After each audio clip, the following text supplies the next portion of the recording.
전세 가격 상승세. 전셋값이 89주 연속. 전셋값은 여전히 고공행진하고 있습니다. 전셋값이 파동 수준을 넘어 폭등으로 치닫고 있다. 치솟는 전셋값을 잡기 위해 정부가 여러 가지 지원 대책을 내놓고 있지만 그 효과는 미약합니다. 우리나라에만 유일하게 존재하는 전세제도. 전세 물량이 줄고 가격은 상승하고 있는 요즘 주택시장의 흐름을 분석해보고 서민 주거 대책의 해결책은 없는지 하나님의 법 세상의 법에서 알아봅니다. 네, 하나님의 법 세상의 법 이재만 변호사님 나오셨습니다. 안녕하세요, 변호사님. 예, 안녕하세요. 네, 잘 지내셨어요? 예, 네. 잘 지내고 있습니다. 날씨가 좀 쌀쌀해지고 그러니까. 예, 오늘 아주 유독 네. 갑자기 추워져서 그래요, 맞아요. 사람들의 어제- 옷차림이 아주 두터워졌어요. 어제 그 시험 보는 학생들이 상당히 어려웠을 것 같아요. 그게 해마다 수능 한파 하는데 이번에도 수능 시험 맞춰서 한파가 네. 왔습니다. 한파라는 말씀을 하시니까 생각나는 게 요즘 전세를 구하는 분들에게도 한파가 아닐까 싶어요. 예, 그렇습니다. 지금 되게 어려울 때죠. 그게 서울의 네. 그 아파트 전세가 평균 전세값이 한 3억이 넘었습니다. 3억이면 와. 그러니까 그리고 또 하나는 그 매매가 아파트 매매가에 예. 한 80%를 넘어가고 있어요. 전세금이. 전세금이. 그게 전세금이 상당히 가령 5억짜리 아파트가 네. 전세금이 뭐 4억, 4억 5천. 그러면 결국은 전세와 사는 거와 다를 게 없을 것 같은데요. 그런 정도까지 오르게 네. 되니까 네. 그리고 이 전세 고공행진은 지금 5년째 5년째. 계속되고 있어서 이 서민들의 고통이 네. 지금 가중되고 있죠. 어쨌건 요즘 전세를 구하는 분들은 이게 정말 말이 아니겠습니다. 근데 지난 10월 30일 정부가 서민 주거 대책을 내놓았어요. 예, 그런데도 뭐 역부족인가 봐요.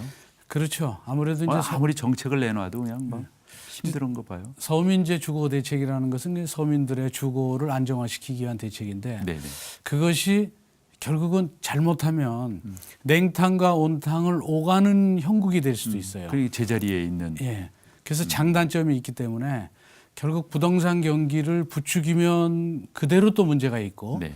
또 부동산 경기를 낮추면 낮추는 대로 새로운 문제점이 생기니까 예. 그 시점을 잘 맞춰서 정책을 네. 만들어야 되기 때문에 네.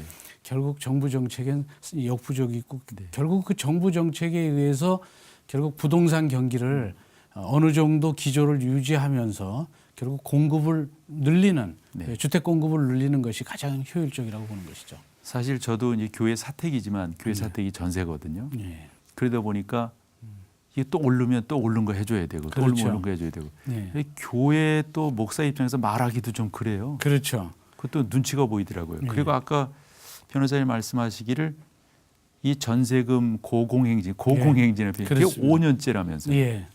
아유, 그러면 뭐 이 좀 어느 정도 진정도 돼야 되고 정부도 많은 대책을 내놓았을 것 같은데 뭐 나아질 기미가 좀 잘 안 보이는 것 같아요. 그 전세금 고공행진은 결국 수요와 공급이 일치하지 않고 네네. 이 결국 전세집을 구하는 사람은 많은데 예. 전세집의 물량이 적기 때문에 그렇습니다. 그 물량이 적은 이유는 지금 현재 금리가 상당히 낮아져서 네. 집주인들이 결국은 전세를 놓기보다는 네. 차라리 월세로 받는 게 유리하니까 그렇죠. 전세가 월세로 자꾸 돌아서고 있고 네. 또 반전세라고 그래서 반월세, 이제 반은 전세값하고 반은 월세. 네. 그 전세 구하기가 어려워요. 그러니까 그 금리가 낮기 때문에 은행에 돈 넣느니 월세 받겠다는 취지죠. 네. 그래서 전세 물량이 적고 또 전세 수요자들은 네. 네. 사실 5억짜리가 4억 5천이 전세금이면 5천만 원만 결국은 대출 받으면 또 살 수도 있잖아요. 사게 되는데. 근데 문제는 사지 않는 이유는 네. 집값이 올라갈 것 같으면 당연히 집을 사죠. 근데 그래서들 집값이 계속 떨어지고 있으니까 그래서들 전세로 있는 한이 있더라도 집은 안 사는 거죠. 그러니까 전세로 있고 싶어 하는 사람은 굉장히 많고 네. 또 전세를 내놓고 싶어 하는 사람은 적고 다 아니 월세 근데 내니까. 변호사님 나 이게 참 네. 이해가 안 되는데 아니 전세값은 올라가는데 예. 집값은 내려가요? 예.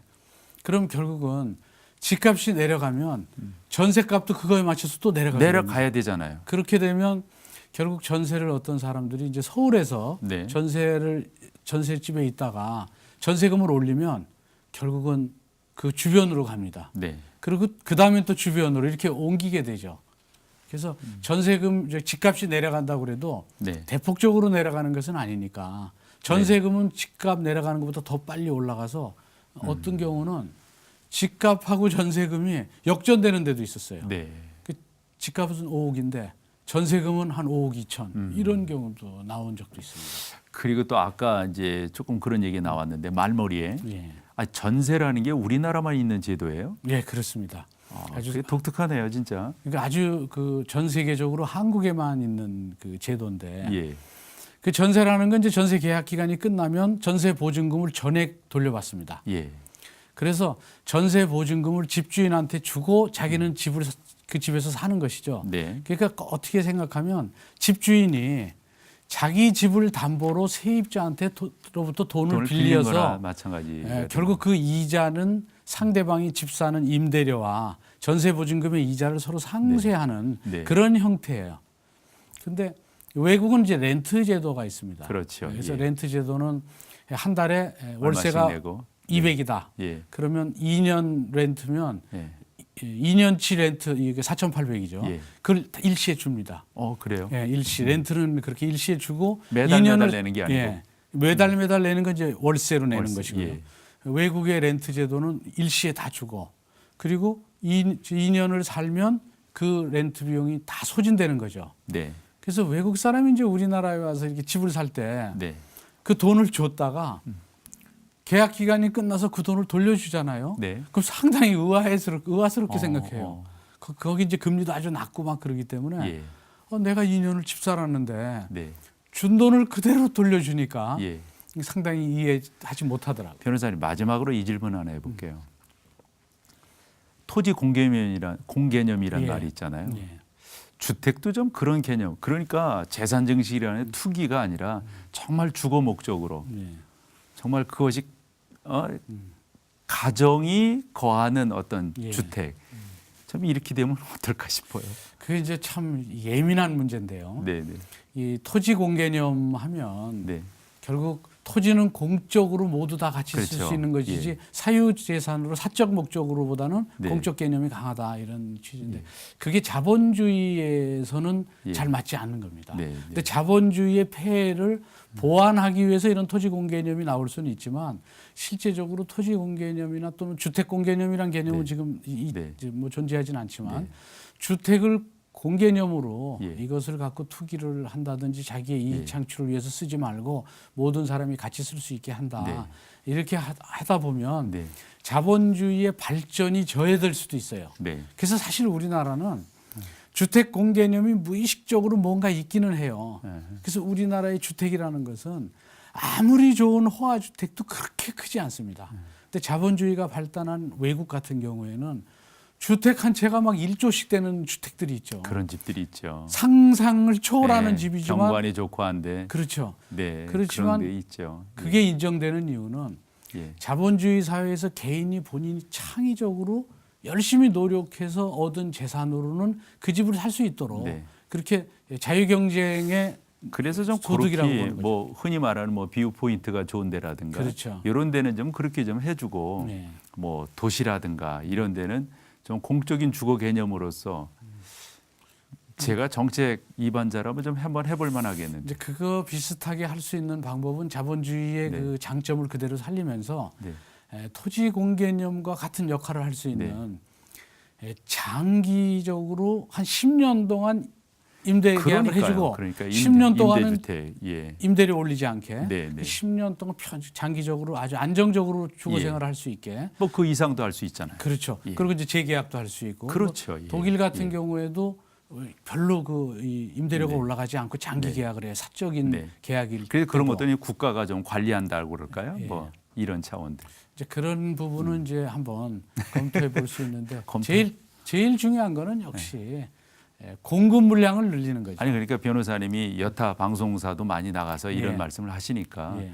자꾸 그런 말씀을 하셔야 되지 않을까. 예, 알겠습니다. 왜냐하면 저는 이제 목사니까 하나님의 법으로 이렇게 본다면 어떤 한 사람이 이렇게 하는 것보다도 공적으로 나누고 공적으로 공평해지는 예. 이런 개념이 하나님의 법에는 강하니까. 그렇죠.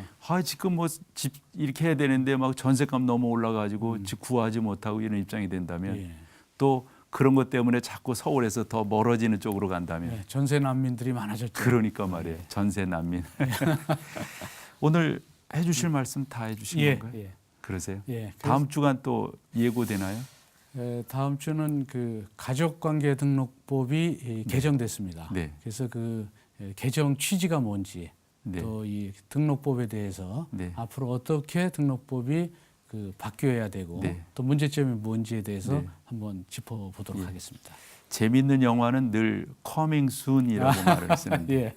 우리 이재만 변호사님 다음 주 기다리겠습니다. 예. 오늘 수고하셨습니다. 예, 네, 감사합니다. 고맙습니다. 예. 네.